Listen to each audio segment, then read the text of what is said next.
好啊，我现在开始。Shall I start now? Heck yes. OK，哈，大家好，我叫 Jerry。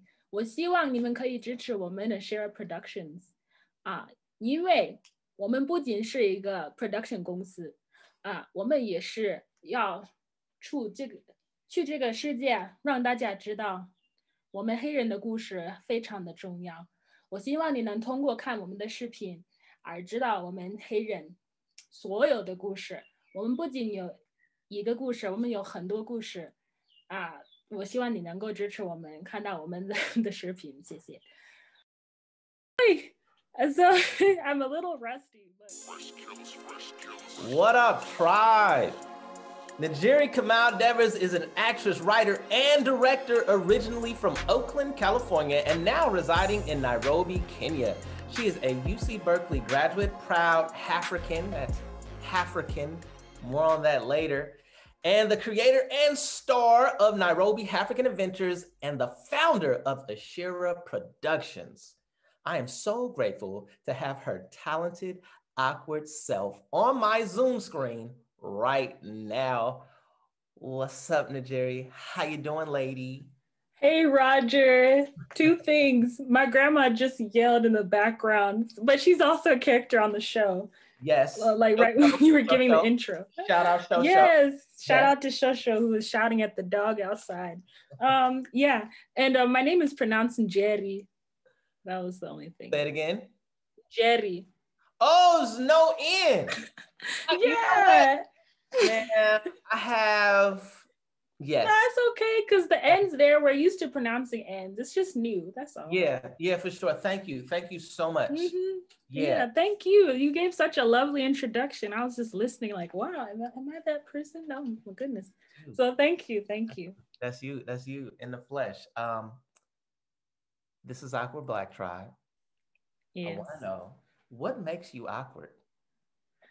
Oh my goodness. A lot of things make me awkward. When I first got to Nairobi, I didn't know Swahili, and I have the most typical Kikuyu name. So Kikuyu is the largest ethnic group in Kenya, and Jerry is the typical Kikuyu name. So people, of course, when they see my name, especially Uber drivers, they'd be like, why is she talking like a white girl? Like, why is she talking like a foreigner?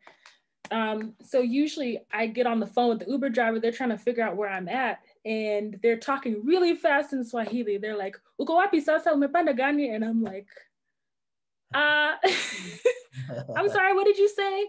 And I think it gets really awkward when I pretend like I know what people are saying. Like I'll be in the market and a woman will say something and I'm like, what did she say? So then I said, maybe she complimented me. I said, thank you. And then she's like, no, actually, I was asking for change for 500 shillings. So awkward things like that happen all the time. Yep. But my Swahili is getting a lot better. That's what's up. You know, I've only been in one English second language situation. I visited Paris some years ago, and I found myself not faking like I understood people, but letting them talk for an extended period of time, because when you're in the States, like if someone has an accent or something like that, you're like, oh, it's going to come back to me soon. Like they're going to say some words and then I'm going to be able to put it together. Like after they finished. And so I was relying on that skill. And so there was a situation, this girl was talking to me for like 2 minutes and I'm trying to and just click like, whoa, wait, hold on. No, like I'm sorry, I don't speak French. My bad. Yes. Like, I'm sorry, I don't know nothing you just said. Very, very, very, very, very awkward situations. Yeah. Wait, so you speak French or you were learning French? No French at all. I went to Paris for a weekend. Oh my goodness. I was in London. I was in London, right? Mm-hmm. It was my first time leaving the country, and my second time. My mother would get upset because she took us to Tijuana when we were young, and stuff. She doesn't like when I say that was the first time I left the country. So that counts too. Yeah, according to her, it counts. But you're right. Shout out to my mom. But So I was just like, I wanted to go all out. Went to Paris for the weekend, and so that's what happened. I spoke no French, but for the most part, they English being a language of money, they'll speak English out there, like in the shops and cafes and all of that. And they've been Okay. learning how to speak it since like the third grade. So they speak it very well, but I speak zero French, like none, Mm, none, mm, none. So yeah. wow. So is there a film scene in Kenya? And I say that because Mm. South African films are blowing up, and South African actresses are blowing up. There was a South African actress in Coming to America, who was Wow. yes, yes, yes. Her name is Momzamo Mabetha, and I hear about Nigerian films. Mm, Every now and then, a Nigerian show will pop up on my Netflix, and I'm wondering, mm-hmm. I think that Kenya could be the next African country to blow as far as film and production. Mm-mm. Yeah, most definitely. So I'm not an expert on the Kenya film industry, and I've been here for a year. But I did get the opportunity to attend the Women in Film Awards. That was last year, March 10th. And it's just so many talented women who are nominated in areas such as editing, sound design, lighting, um, what costume design, just so many different fields. So I see that there is a hunger, there's a drive. Like people are on their game, they're mastering their specific field, and yeah, there are quite a few filmmakers here. There's Wanuri Kahio. Mm-hmm. She did a movie called Rafiki, which was banned uh, in Kenya because it's about like a lesbian relationship for the two main Uh, characters. okay. Yeah, but she was educated at NYU, and she comes back to the continent because this is also her home. Um, so like there's some big names out there, people making content about characters from Nairobi, from Kenya. Um, so it's coming, but I'd say I've seen some films where it feels like they're trying to chase like a Western mold. They're trying to fit into the Western mold. So it's like we have all these characters. The only difference is that their skin is black. They have Kenyan accent, but they're kind of just playing prototypes of a Western film. So I've seen a little bit of that too. What does that mean? A prototype of a Western film. What is a prototype of a Western film? Like say my characters, like the way they're talking, they're interacting in an office space, that's very different here in Kenya than maybe an office space, I don't know, in New York. uh, I mean, even within the United States, there's very like there's so many diverse situations of an office space.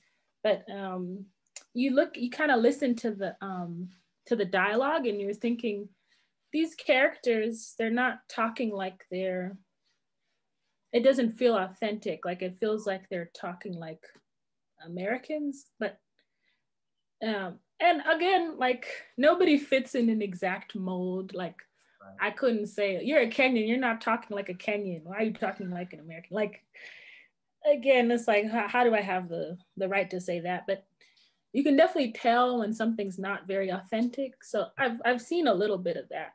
Right. If that answers the question. Right. Right. Right. Right. How do you avoid doing that in your art? What I do, I eavesdrop on people. Like I straight up just I I I observe people when I'm interacting. Like how are they talking? Um, I try and piece together like how do they see the world? And this comes with just making friends and interacting with people, different types of people. So like for example, I used to write plays with my grandmother. So I had spent hours with my grandmother, and I call her Big Mama.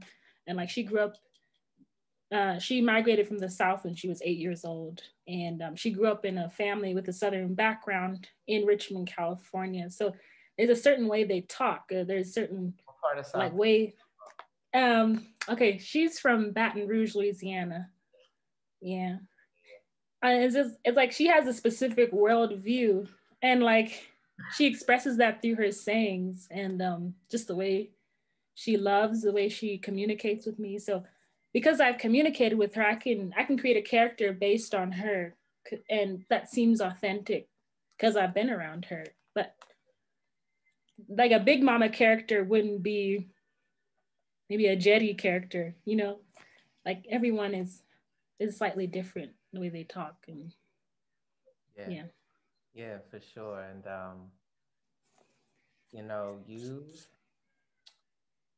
you created your own characters, and you took to production, and you're shooting your own show. You're doing it on your own.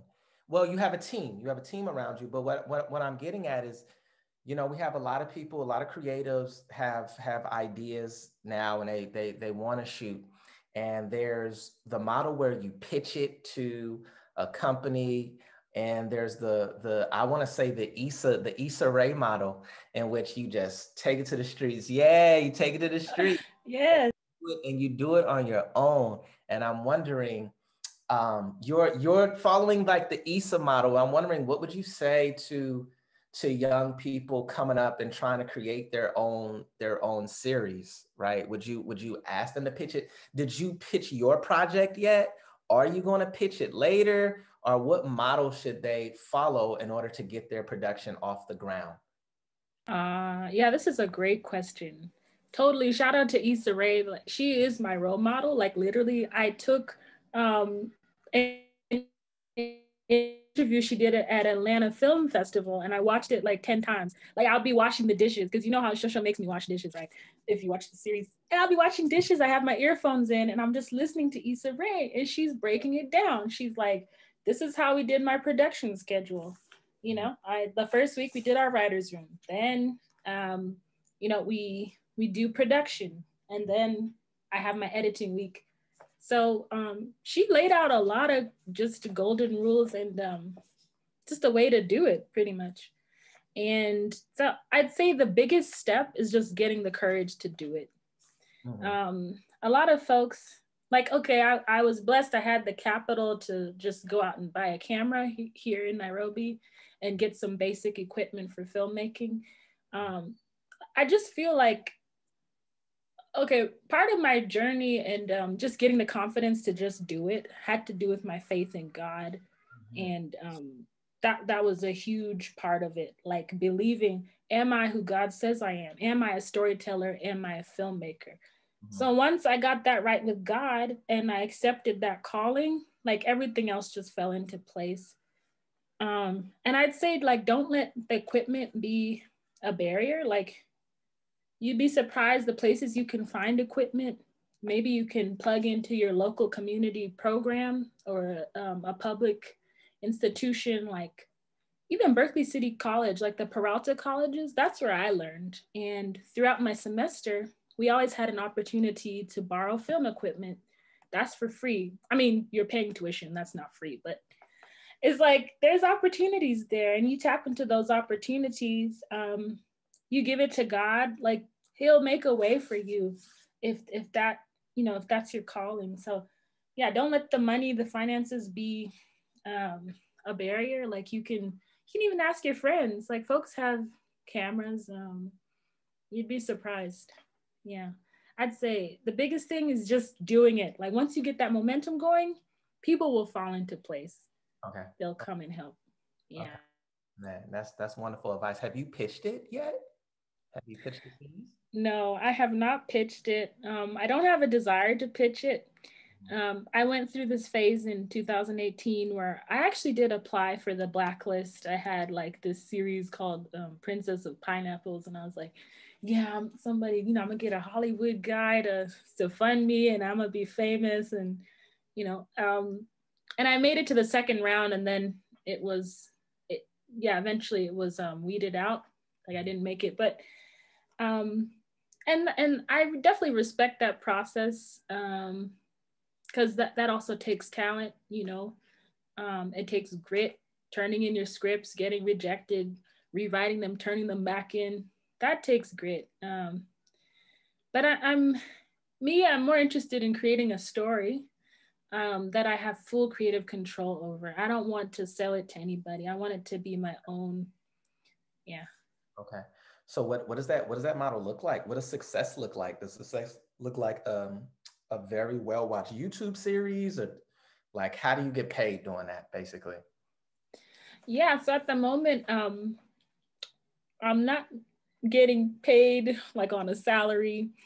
I feel like success to me is just, walking, walking in God's calling. When God tells you to do something, you just do it, and He'll put the rest together. So, like, of course, you need to put in the hard work. You need to fulfill things on your end, but somebody put it perfectly. Like, you maybe take one step, and God takes 999. So I feel like that success is just believing in yourself and doing something.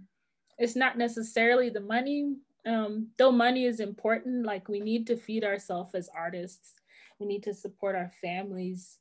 Um, but yeah, I'd say just having confidence in your story. A lot of folks are like, "Oh, I don't know about my story. Like, people won't think it's cool, or it's like, I don't know if people like my story." And success is loving yourself, like Hmm. believing that your story is valuable enough to tell others. To me, that's success. Okay, for sure. We mentioned Issa earlier, and let's give her her flowers right now because she totally changed the game. She She changed, did. yeah, she changed the way Black culture is viewed. She didn't like what she was seeing as far as the depiction of Black women on screen and on television, and she took it upon herself to change that. And she has. I Yes. feel like there's a Black entertainment before Issa and after Issa, and Mm. talking to you on a platform called Awkward Black Tribe, which was obviously Issa inspired. So Oh my gosh, wait. Okay, I was feeling like it had something, like some inspiration from Awkward Black Girl, but I didn't know. So that's cool. so listen. Well, full disclosure, I it was called Awkward Black People, and I took over it from another person, right? And then Ah, Awkward Black Tribe. Um, okay. Absolutely, like the group in its essence is Issa inspired. She Wow. this dynamic where like you can be yourself and not fit in those molds, and your story is still worthy as you were speaking Mm. before. Issa is so incredible. So two things kind of anyway, two things, Issa and everything that she was doing. And I remember right before Issa, she was affiliated with a guy. I think they had a falling out, but there was a movie called Oh. Good Day to Be Black and Sexy. And that came out probably like 2008. And I remember this was during the days of Blockbuster Video. Ah, Blockbuster. We used to buy the sour candy in the front. They would Come on. Shout out be Blockbuster. selling candy. Oh my God. Before Netflix, there was Blockbuster, and you would walk Wow. around. So I'm walking around Blockbuster Video, and I'm like, what's this? Because there was Black people on, and it was in a new movie section. It's like, what's Yeah. a good day to be Black and sexy? And it was these vignettes. It was like four stories put together. And I was like, oh, it was oh my God. I rented Wow. Blockbuster at least 5 times. Like, I Wow. swear, and so I should have just like bought the dang DVD. But I rented. I know. So that guy, I can't remember his name, but that guy, the director of that in the beginning, he was collaborating with Issa in the beginning, and they were like Wow. they were doing stuff together, and that was right around the time she came out with the web series, The Misadventures of Awkward Black Girl, and like Mm. we have mutual friends on Facebook, so I saw, What? yeah, we're Wow. strangers. Mm-hmm. Issa and I've never met her a day in my life. I'm not gonna front on this. I've never met her a day in my life. Like we're not, but whatever. Like Wow. Okay. she went to a college in the Bay Area, and I know some people that went to that college. So Okay. anyway, Um, You should flex on that a little bit, and you should tell us who those mutual friends are, by the way. um, No, I'm just kidding. um, No, but that's cool. Yeah. shucks, man. So, so, this is crazy, man. I actually can't remember because I haven't been on Facebook in over a year. I can't remember the mutual friend name, but she ended up going to grad school with me. So anyway, Oh, but yeah. But I was watching this, man, in the beginning. I was like, oh snap, it was super funny and like, yeah, and then it just created a whole wave, you know, HBO deals and books and all that type of stuff, and like she's doing her thing. And so getting back to you, I was wondering, first off, describe what a Halfrican is. And is Issa your favorite Halfrican? Wow. Okay, so now then I have two favorite Halfricans. No pressure. She doesn't have to. She doesn't have to be favorite Halfrican. But actually, yeah, I was listening to her interview because, oh my gosh, I studied Issa Rae. I like literally stalked her. Like I've listened to so many of her interviews, and I found one of her NPR interviews, and she was talking about this period where she was back in Senegal, where her dad's from, and her dad took them back to Senegal. He was like, you know, y'all not like you're not disciplined. I need to take you back to the continent and raise you guys on the continent. And she's describing how like her classmates were looking at her like, oh, the American, you're gonna tell us about America. And she was pretending like she knew everything. And but she was also describing it as just a time where she didn't quite fit in.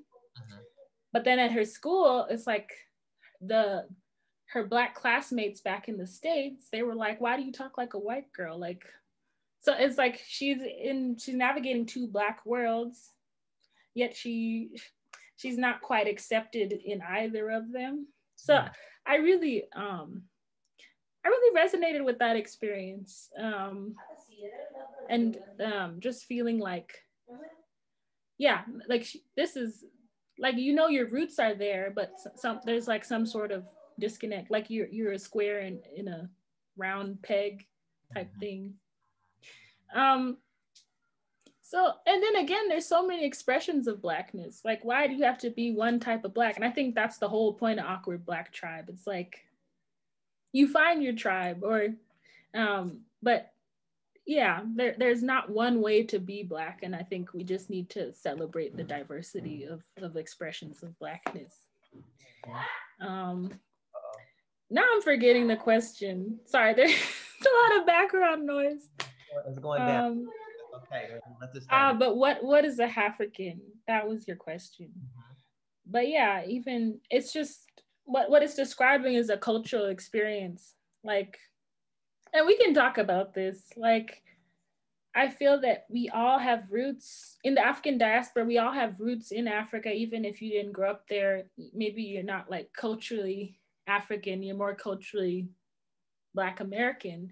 But it's like, Halfrican to me is a cultural perspective that's saying, you know, one of my parents is from the continent, and then my other parent has a cultural experience outside of the continent, but that parent is still of African descent. So like you could be like British, Nigerian, or like maybe second generation Senegalese in the States, like Issa Rae or something like that. Right. So let's get into your favorite Halfrican. You established Issa, that's fine, but who's your favorite Halfrican? All right, hands down, it's Barack Obama. Oh, like, okay. Like, I read his memoir out here in Nairobi, and I resonated with it so deeply. Like, he came out here, I think he was 27, but kind of around my age. Like, I'm 26 now. But I came out here when I was 25, and yeah, it's already been a year. But just he went on that whole journey, like trying to go back to his roots. And his father had passed away, which was very sad. But he went to visit his village. He's Luo. So just like trying to see like, where do I come from? Where are my roots? And trying to reconcile that with his American identity. And just how that kind of completed a part of him, like a void in him. I definitely had a void. Like, if you don't know, and you know, Roger, but maybe other folks don't know, like, I majored in Chinese language, like, throughout college. And I had this period where I was like 100% learning Chinese language and culture and just kind of drifting away, like, not really learning about like Black history period, like anywhere in the diaspora. Ask what went into that decision for you to major in Chinese? Yeah, what went, I was just following what I loved. Like, I started learning Chinese in high school and it was a lot of fun. And I just continued. So that was it. It was just a topic I loved. And, whenever I would practice Chinese with folks, they were like, wow, your Chinese is so good. And like, people were really nice to me, like Chinese folks that I was interacting with. Like, it was just encouraging. Like, I just felt like I was free when I was studying, writing characters. I just felt like I could just keep going, keep going, keep going. Like, it was just a passion. Sorry, I should have silenced my phone. Okay. So yeah, it was just a passion. It is a passion. Yeah. Okay. Yo, the void. I know I got you like pinball all over the place, but you're talking because of Chinese, and then I think that led to you being on the continent. Yeah. Man, the continent has fed me. Like, first of all, the food is good. Like, have you had ugali before? Never had that. Like, you have? Never. Oh, you haven't? Okay. You know what? As soon as I get back to y'all in Oakland, I'm just gonna make you guys a homemade Kenyan meal. Like, ugali is so delicious. Like, it's basically made of maize. They make flour from dried corn. They grind it up. Then it's just so wholesome. Then you mix it with hot boiling water. You know how to make hot water cornbread? I have seen it done. I do not know how to make it. Okay, you need lessons from my big mama, but we'll talk about that later. Hot water cornbread. And you said, names I know is Frankie Beverly. You said, what about Frankie Beverly?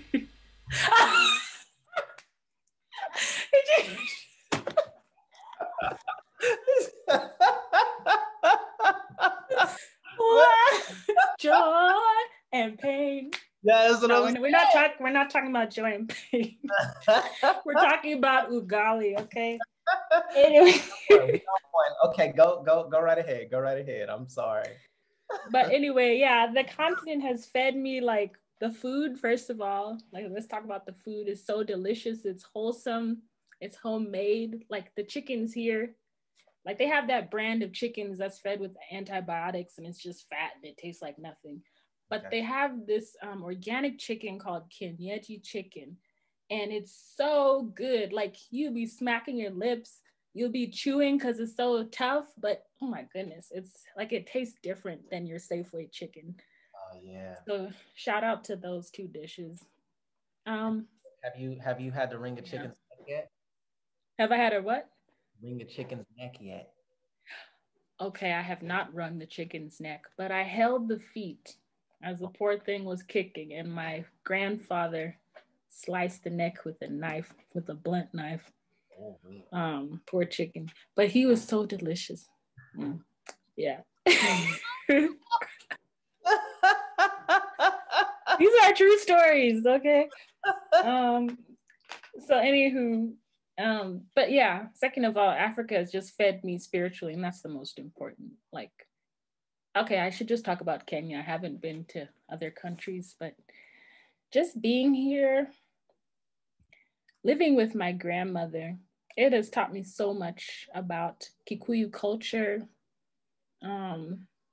Maybe what I've learned from my own mother, who's Kikuyu, like what I've copied from her, you know, despite not having grown up here, how I've somehow absorbed some Africa already in me. Um, what else? I had just learned so much about myself living with her. And yeah, we experienced cultural clashes, but we learned through it. And yeah, I feel like a more whole person. Right, right.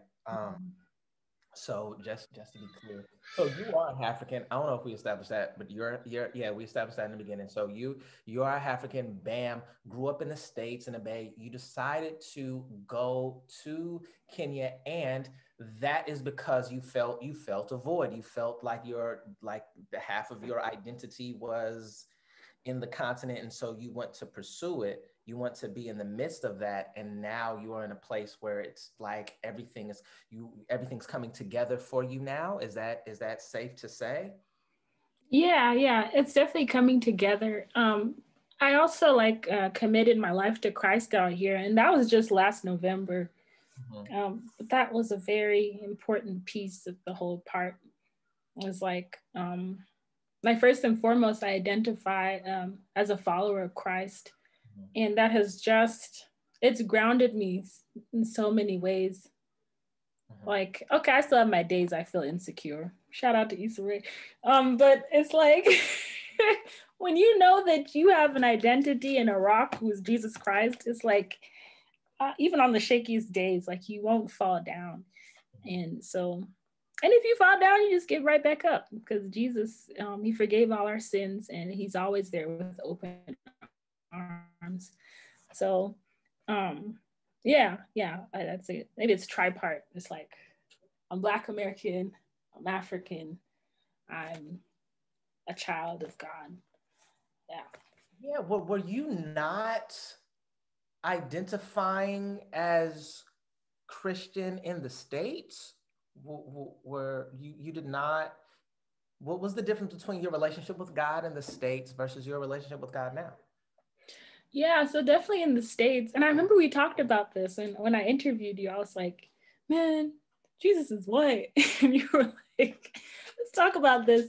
But I definitely was one of those Christians who was like, Strong. yeah, I believe. You said what? I know in the moment I was like strong disagree with you. Uh, You should disagree. Yeah. I mean, these are things that I had to learn. Like, Mhm. committing my life to Christ was a huge psychological jump for me because I was like, what first of all, what were we as Black people doing before we were snatched off the continent and like basically pillaged, murdered, raped? Like, what were we doing spiritually? And you know, who gives um these slave owners the right to say that now this is your God and we've saved you from uncivilization, that whole myth. Mhm. So yeah, I've struggled with that trauma and just kind of trying to reconcile that. Like, how do I be a Christian and still be proud of being Black? Right. So to me, in my mind, the two were opposites. Mhm. Like I couldn't reconcile the two, and I Right. didn't grow up going to church, so maybe, and I don't know that experience, but maybe for a person growing up in the Black church where you see strong people of faith who are Black, it's easier to just be like, yeah, Black people can be Christians. Mhm. um, but for me, I didn't have that experience. So You didn't grow up in a church at all. No, yeah, no church when you grew up. yeah. Like my aunt would take me occasionally, but yeah. Um, then my mom started going to church maybe 2014, and then that's how me and my sisters also started going. So I think I'm going on a tangent, but yeah. Let's stay in this place. Okay. How did you reconcile those things Hmm. in your mind? And because I know a lot of people out there struggle with that. Yeah. Christianity is the religion of the oppressor. Yeah. Was Yeah. Christianity upon us as Black people? And Hmm. for you, how did you come to um, rectify that and say, I can still be Black and be proud, and be Christianity and be Christian, like all one and the same? Like how did those things come together in your head? Was there an insight Yeah. to this? Was there a certain study, a certain experience? What led to these things coalescing for you? And then I'll speak to my after that. Oh, I'd love to hear your story. But yeah, for me, like I was stuck on this Bible verse, and I think it's in Ephesians 5. I got my Bible right here. But anyway, it's just saying like slaves obey your masters. And I was just stuck on that verse. I was like, no, slaves should rebel, kill their masters, and then like take independence, like claim their freedom. Then I got to that verse, and I just started looking at it differently. It's not speaking of human slavery. It's talking about like spiritual, it's using slavery as an analogy, but it's talking about how committed we should be to Christ as followers of Christ. Like we should be so committed to him that he is the only one we serve. That's why they use the term slave and master. Like Christ is our master. But his yoke is easy, okay? He's not like whipping us. It's like, it's a beautiful thing. Sorry, I just spit. Awkward. But it's a beautiful thing to be a slave to Christ. And what I had to realize is that I was a slave to other things. And Christ revealed that to me. Like, I realized all the things I was a slave to. I was a slave to people accepting me. I was a slave to people pleasing. I was straight up a slave to other people. I was feeling really insecure. I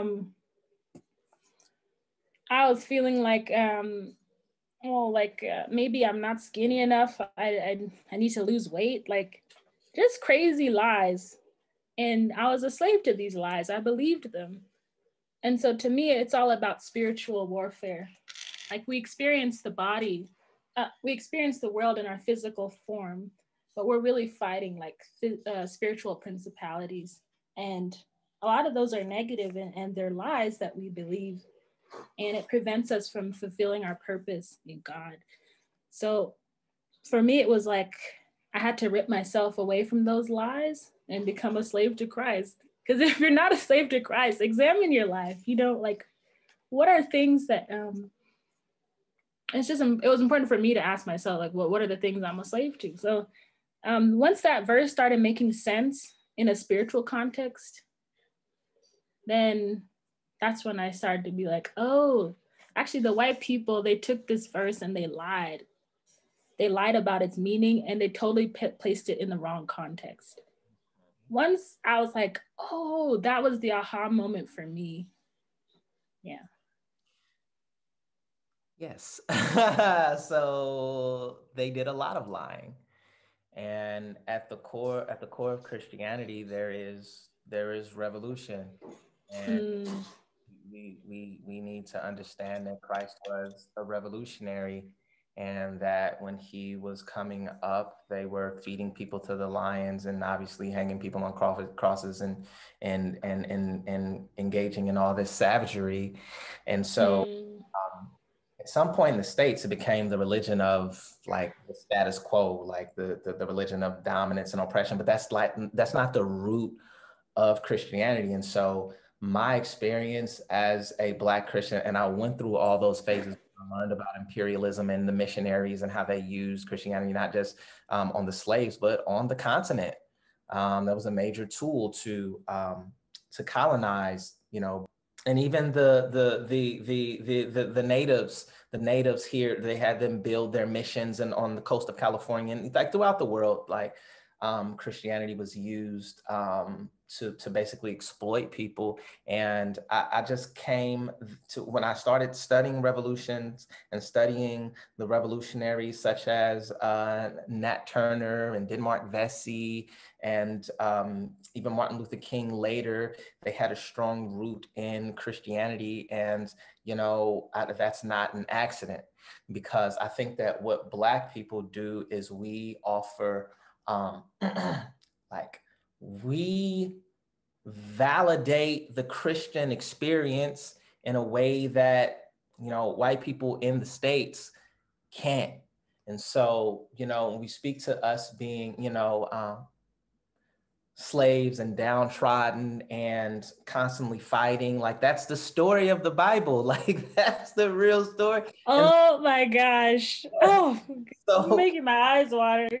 no, I'm just saying, and so that and so I mean, it's unfortunate that it was given to us through this oppressor. But when I mentioned, you know, Denmark Vesey, and like I stated in Harriet Tubman as well, and all of these people, like it's no accident that they had the same scripture and they used revolt, because it's the story of going against oppression.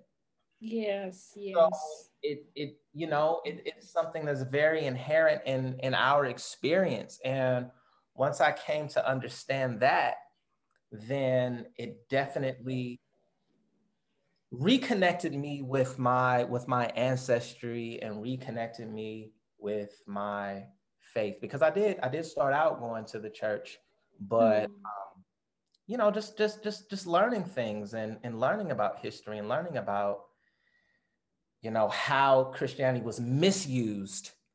It definitely put me in a space for some years where I just I couldn't rectify it in my brain, but came back to it. And part of, if I had to refer to a specific document, I don't know if you've read Letter from Birmingham Jail, but I haven't.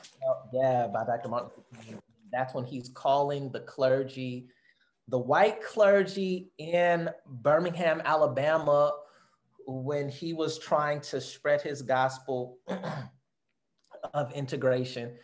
We can have another conversation about whether or not integration worked. That's Oh my gosh, I just had this conversation with my friend.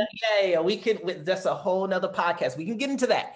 But but not now. I just want to talk about the document as far as him doing something, as far as, you know, four girls being blown apart in a church, and the daily degradations of Black people not being able to take their children to, you know, ice cream parlors on hot days and fun world, and having to explain to their children that, you know, you can't go because you're Black, and just what that does to the psyche and what that does to the consciousness. And so he went to Birmingham, and so the white clergy came together, and they were just like, yeah, we understand all of those things are wrong, and Black people will have their justice, but why are you moving so quickly? And why now? Like, you're creating a mess, you know, take your time and be patient. Yeah. You're not even from here. So they were kind of at these points, right? It's like, you're not from here either, so.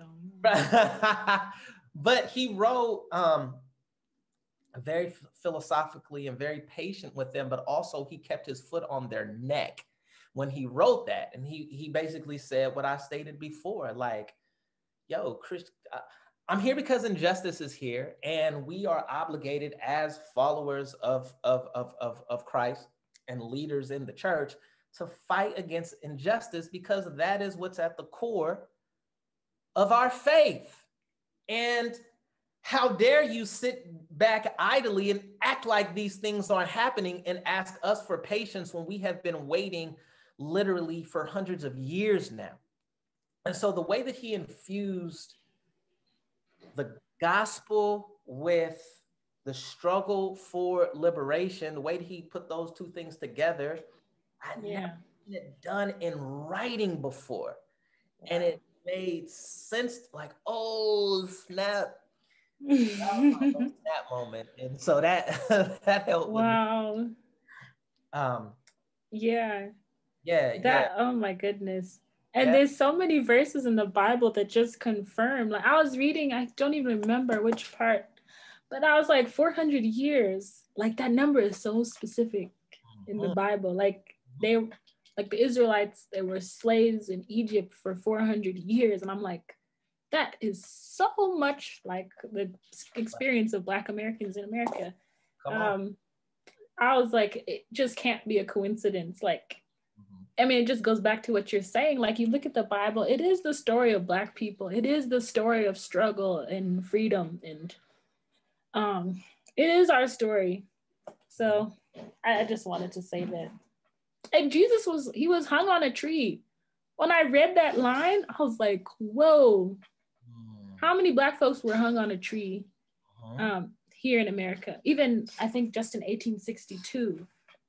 I want to get my facts right, but it was like 255. And I'm reading When and Where I Enter by Paula Giddings. And I only got through the first chapter, to be honest, but I'm just so excited to just continually be fed and to know the history, like to be able to cite the history, and not to be smart, but just to know, just to know and know myself. Know thyself. Yeah. Woo, know thyself. No, yeah, absolutely, man. I appreciate you sharing your journey.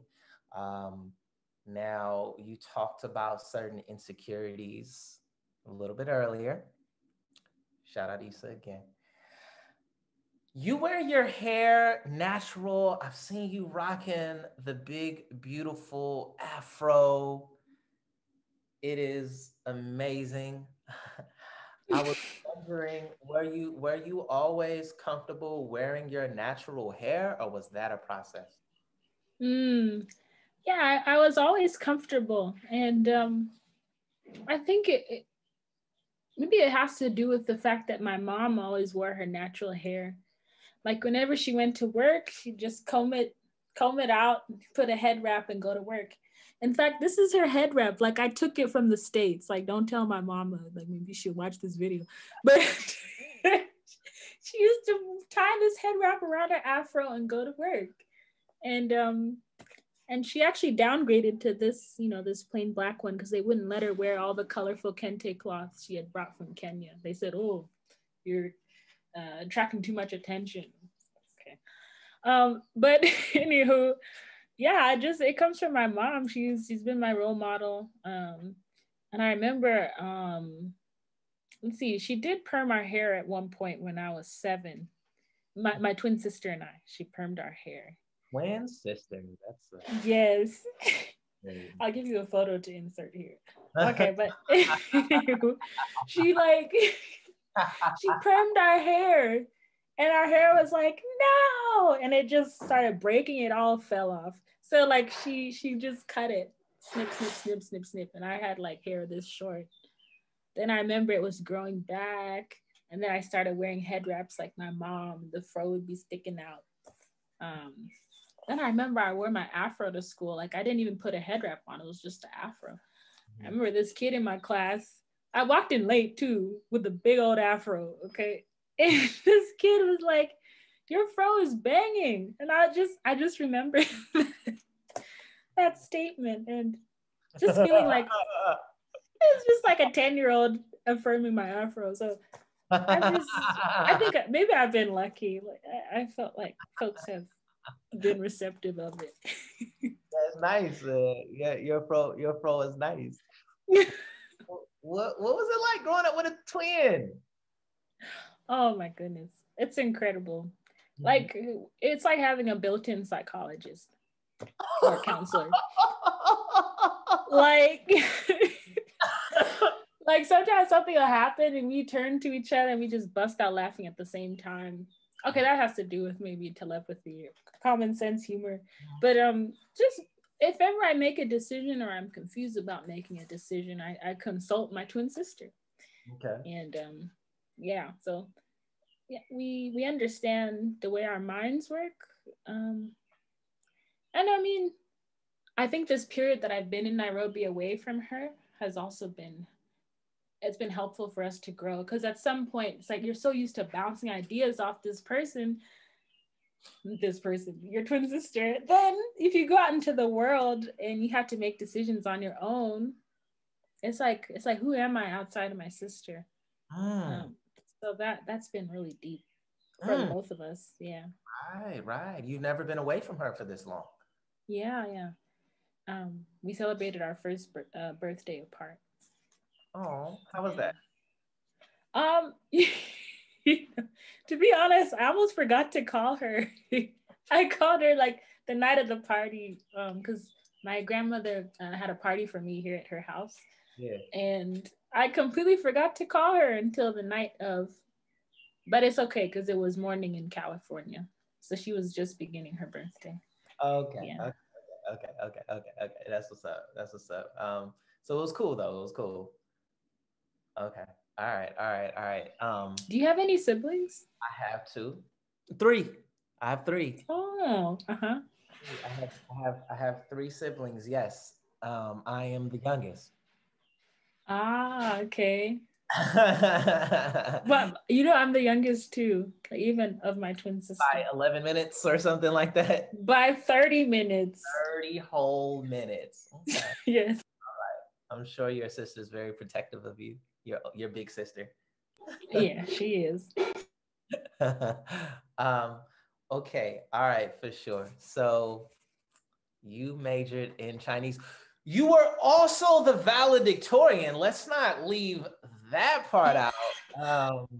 Whoa, at UC Berkeley, the valedictorian of your class, of your major, that is like a tremendous deal. So this girl's a genius over here. I was wondering if you could talk to the tribe in Chinese and tell them why they should subscribe to Ashira and why they should support your movement. Wow. Okay, I don't know how to say subscribe in Chinese, but I will be able to say something else.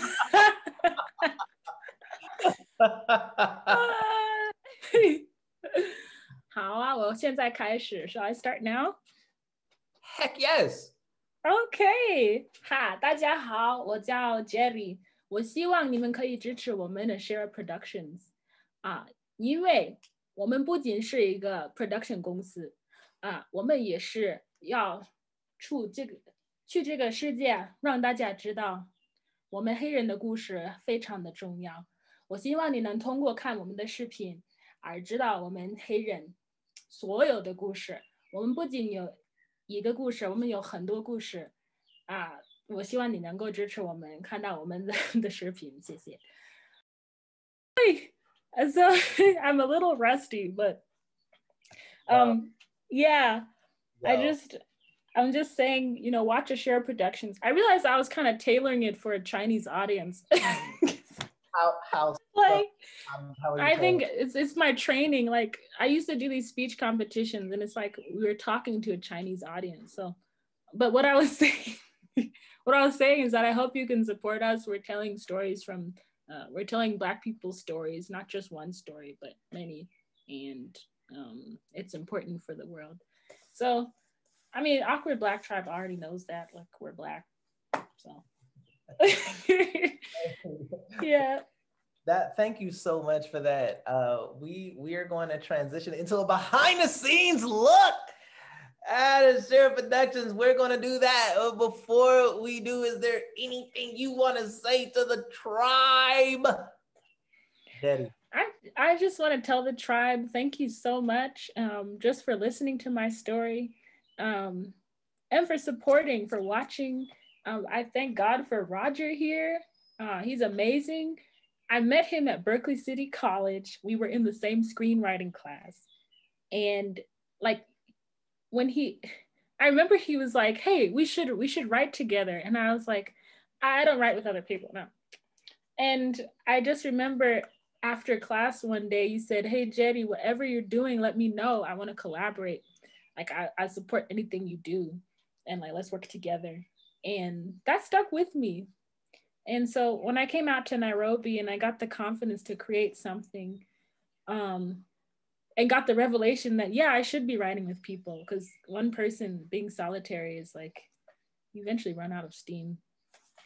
You were the first person I thought of. I said, Roger, he told me that he would support me and he was there for me.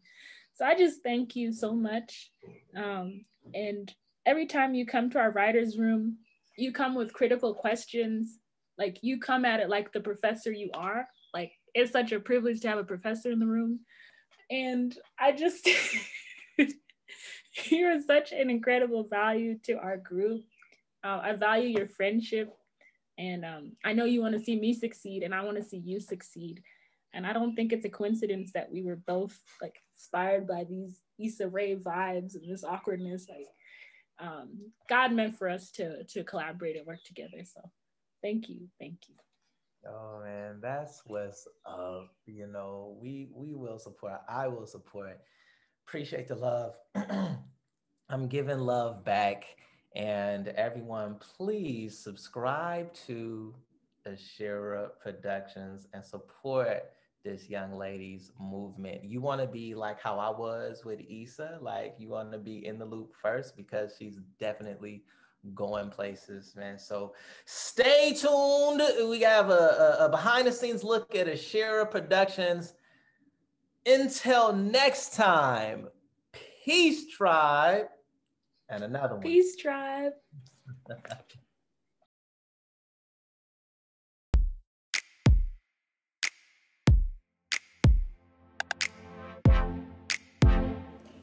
Scene 1, Ashera Productions collaborating with Awkward Black Tribe. Take 1, marker. What up, tribe? It's Jetty here, and I am the founder, producer, writer, and actress behind Ashera Productions. And I am currently filming in my bedroom, which is kind of awkward. Anyway, ignore the bed frame right there. We are a Christian-based community of filmmakers, writers, and actors seeking to spread the gospel through producing stories written by and about peoples of the African diaspora. The inspiration behind Ashera Productions. Well, I had downloaded this show streaming app while I was in Nairobi, and I was excited to watch all these series, and I was finding like, man, all these sex scenes keep popping up. All these violent scenes keep popping up, and it was kind of disturbing. And I was just thinking, like, for me, I'd like some content that's really positive and family friendly and also Christian oriented. As Christians, we want to guard our ears, our eyes, our mouths, our noses, no nasty smells.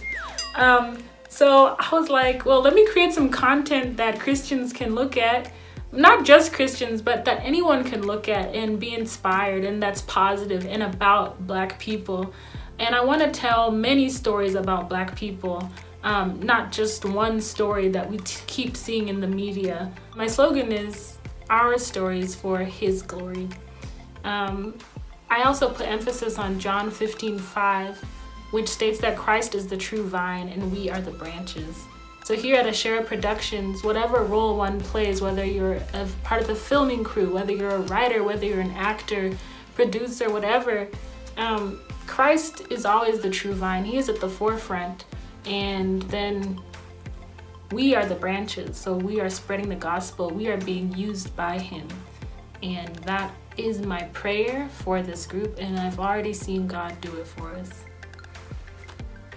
You're probably wondering where the name Ashera comes from. Ashera is one of the 9 Kikuyu clans in the Gikuyu creation story.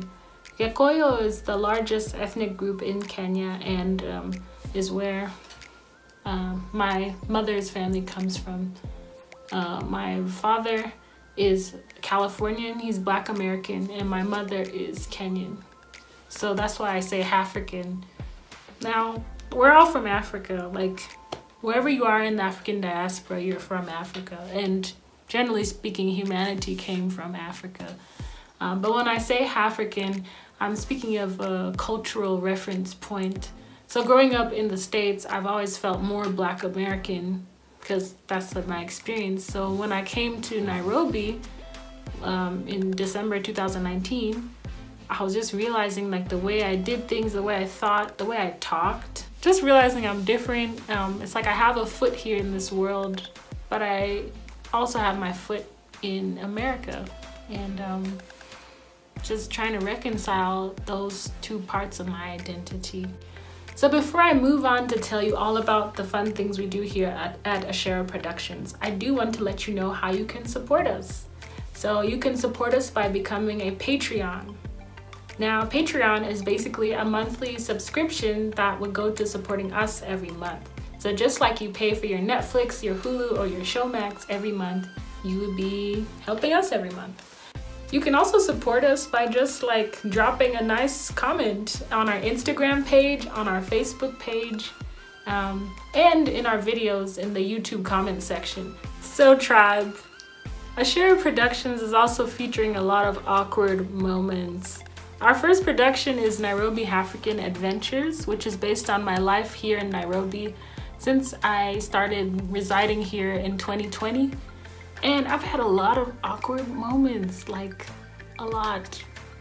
The first thing is my Swahili wasn't that great when I first got here, and I would get into an Uber and the Uber driver would be like, "Unaenda wapi? Where are you going?" Or just say something like in Swahili, and I would be like, it would just go over my head. I'd be like, what is he saying? But I think it also has to do with my name being a Kikuyu name. My name is Njeri. So like when you see the name Njeri, like this is a Kikuyu woman. Like she speaks Kikuyu, she cooks mokimo. She's straight up a Kikuyu, and I just don't, well, not yet. I don't speak Kikuyu. But guys, I cook really good mokimo, so like I'm on my way, okay? The first series that Ashera Productions is producing is called Nairobi Halfrican Adventures. The series was written and conceived by me, and it is based on my life in Nairobi since I started residing here in 2020. Now, the main character is named Njoki, not to be confused with me, and she's living with her grandmother, or Shosho, which means grandmother in Kikuyu, in Nairobi. And it is based on her fish out of water experiences in Nairobi and how she deals with that and makes friends. During week 1 of the month, I do the writer's room. So that first 6 days, I'm just writing the script and it's flowing. Holy Spirit comes into me. I start writing, I'm like, yes, think of some funny scenes. I think of what to do with the characters, and it just flows. So then on that Sunday, we have the writer's room, and it is a group of about 5 people we meet. These people will give me feedback on my script, tell me what works, what didn't. It's a mix of folks from Kenya and then folks like Black Americans back in California. Just making sure like I'm communicating the voices, I'm getting the characters down right, and they just really encourage me. Did I mention that Awkward Black Tribe is in our writer's room? You can ask Roger about that. The second week of the month, we go straight into pre-production. So the first thing we do, we revise the script. By we, I just mean me. I revise the script. Then the second day of that week, I do the shot list. I figure out where do I want my camera angles. The third day, I do my storyboard. I draw everything in comic book form because I love crayons and colored pencils and just drawing with colors. Okay, the fourth day, I do the camera overheads, figuring out where I want my camera situated. We go into production on Sunday. We just get right to it. But before we get to it, we be still, okay? We be still in Christ's presence. And we just say a prayer, just say, Lord, take us through this production. We know that you have equipped us to do this, and let us do your work and let all the glory go to God. Amen. And we start rolling. Week 4 is all about the edit. This is my favorite part. I just take all my footage, I lay it out on the track in my editing program, and then I just start snipping. I start cutting. I just figure out how to tell the story.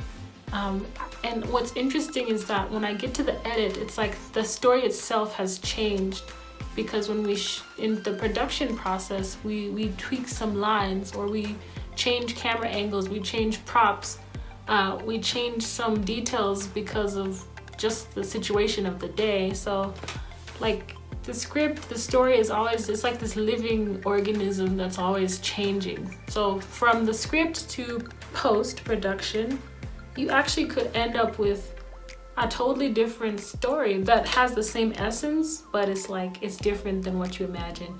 And I just think that's the miracle of God's work, like just creating beautiful things that you never expected. So I love editing, and by the time we post on the last Thursday of the month, I'm just super excited, and I want y'all to watch it when it comes out at 8 p.m. in Nairobi or 9 a.m. in California or wherever you are. Thank you so much for taking the time to listen and watch all about our process here at Ashera Productions. Peace tribe, peace Ashera. It's a wrap.